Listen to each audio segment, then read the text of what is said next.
ब्रह्मादिवन्दितपदाम्बुजशङ्खपाणे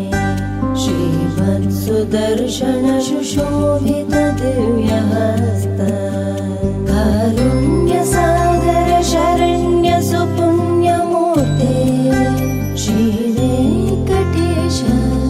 मम देहि करावलम्बम् वेदान्तवेद्य भवसागरकर्णधार श्रीपद्मनाभकमलार्चितपादपद्मा